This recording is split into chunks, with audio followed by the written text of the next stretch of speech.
think it's time we blow this scene. Get everybody in the stuff together.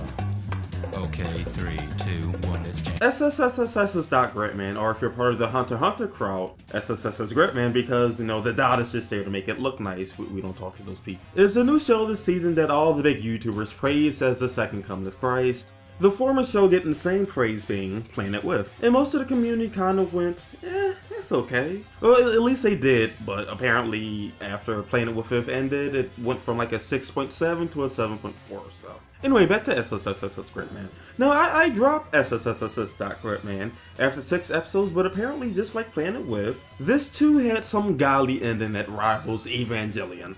But you know what? I don't care. I don't care at all. I don't have time for this. People said the same thing about Final Fantasy 13. If you just got past the first 20 hours of the game, it gets really fun. And I just have better things to do. It's like your girlfriend using your first year together as the build-up before she becomes your real girlfriend in like a year or whatever. It's like... So yeah, could my opinion change if I actually watched the whole show? Maybe. But imagine the controversy I could cause, and the views. No Mother's Basement Gridman is not the best trigger anime. I mean, I personally think it's like Kill la Kill, because no matter what Kill la Kill was, it was such a delight from beginning to end. So actually talking about Gridman, I was immediately put off from the beginning when we learned that the main character has amnesia.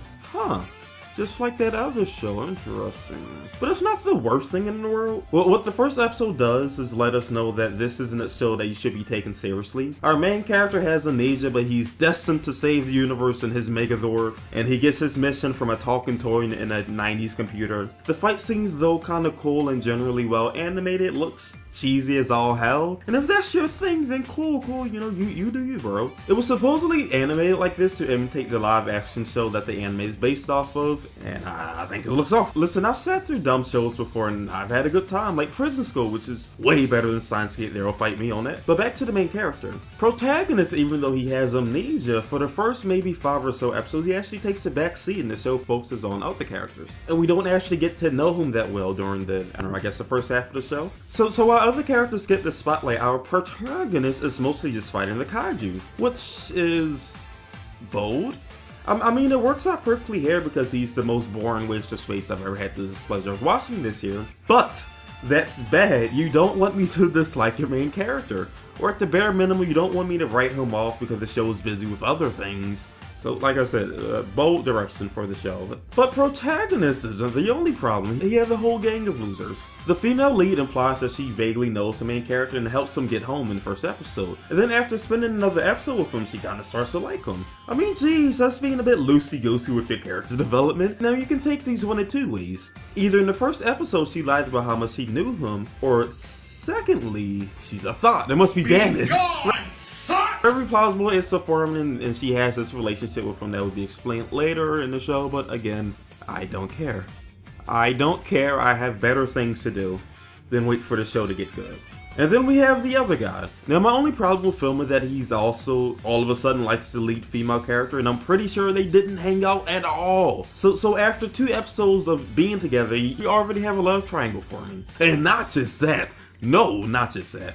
When it's suspected that the main character died, after 3 or so episodes of everyone being buddy, we're going to save the world together. We are the Power Rangers and stuff. I can't remember. I refuse to watch this show again. He tells her, the girl that they were going to save the world together, the one that he's in love with, told her to fuck off as soon as his friend died. I'm like, Jesus Christ. Bipolar much? Like, oh, calm down, buddy. Calm down. The part where it finally hit me that the show wasn't for me was this scene right here.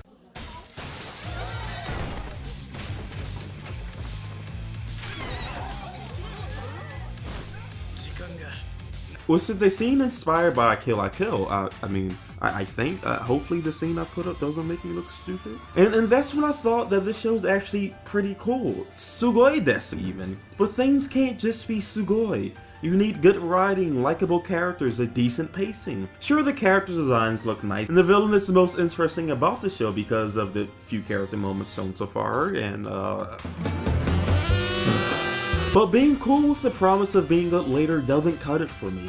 I'm tired of media asking me for a time sink before it actually gets good. Think of all the great shows you've watched that had legendary endings. One that comes to mind for me is Psycho Pass. Seeing the reveal the show had in store blew my fucking mind. It both topped my expectations while adding a more dark tone to the story. It kinda made me question what we're willing to allow for the sake of achieving a perfect society. But you know what? Everything before that didn't suck. Go figure. That's why he's rated so highly. Seeing these characters struggle in the philosophical